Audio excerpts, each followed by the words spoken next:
In this week's Unabridged column, Simon Bridges looks at whether new Auckland Mayor Wayne Brown will help Auckland get its mojo back. So, Simon, do you think that Wayne Brown is going to be good for business? Yeah, I do. Look, I think on the campaign trail, what you saw from him was someone who has an understanding and an empathy there for business. If you think about Phil Goff, for example, it's not that he was anti-business. I do think, though, he lost credibility around that last lockdown. Businesses wanted a champion with Wellington, and they weren't getting it from Phil Goff. I think, in a sense, as I've said in the column, Wayne Brown's a rough diamond, but he has the ability to be Auckland's, and in fact Auckland businesses' rough diamond, someone who's got empathy for them, understands businesses' issues, and actually helps business to be part of the solution to many of the myriad of Auckland problems that there are. One of the things that he ran on was to fix council-controlled organisations. As it stands, what's wrong with them? Look, I think Wayne Brown, certainly in perception terms, I don't think there's any doubt about that, but I would say in reality as well as on point. That's why he won, actually. He didn't win from some charm offensive or anything. He won, I think, because possibly well-researched, but he had a very good sense of the issues. And one of them, maybe even top of the list, was, the CCOs have grown too big, too unwieldy, too costly. AT's at the top of that list, and you've already seen Chair resign, of course, and there may be other things that happen there. It's fascinating to me that the political elite around council and Auckland Council just couldn't kind of at a level see this coming and see that they weren't, dealing with the frustration, frankly, the anger that Aucklanders have. So that's AT, but it's also true, I think, for other ones. Just a sense that in general terms, they're bigger than they need to be, they're more bureaucratic than they need to be, so they're more costly, and actually they're not necessarily, I wouldn't damn them all and everything they do, but they're not as effective either. Do you think Brown can actually fix them? I think if Wayne Brown does, I don't mean to be flippant here, but I'm being quite serious actually, even a third of what he's campaigned on, he'll be a pretty effective mayor.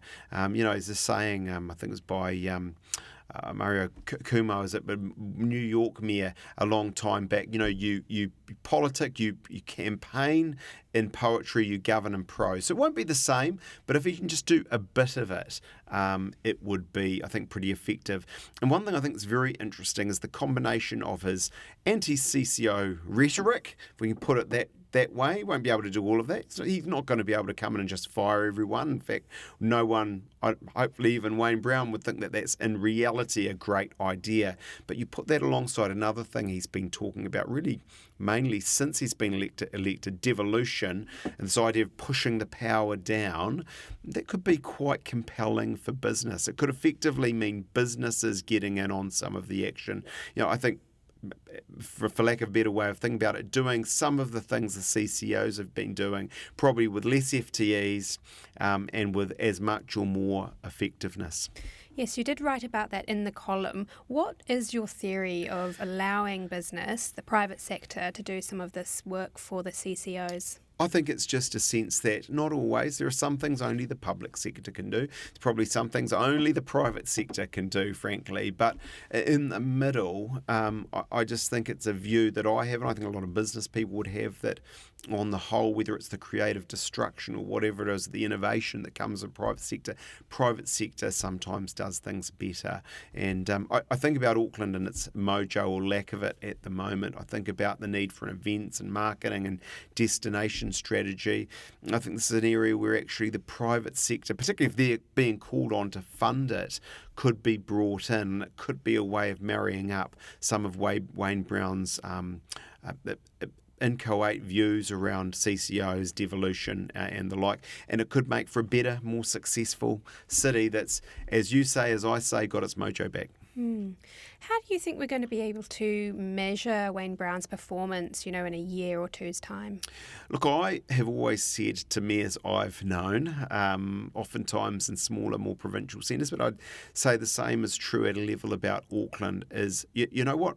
You want to pick off the handful of things you're going to do. You want to tell people you're going to do them, and then you want to get on and do them and remind them that you said you'd do them and you have.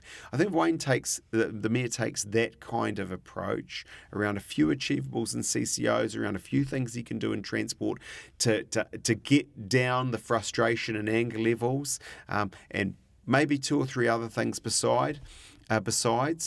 That to me would be a measure of success. And for businesses, I think actually just being listened to, having a sense that someone's got your corner, that would be success with the business community.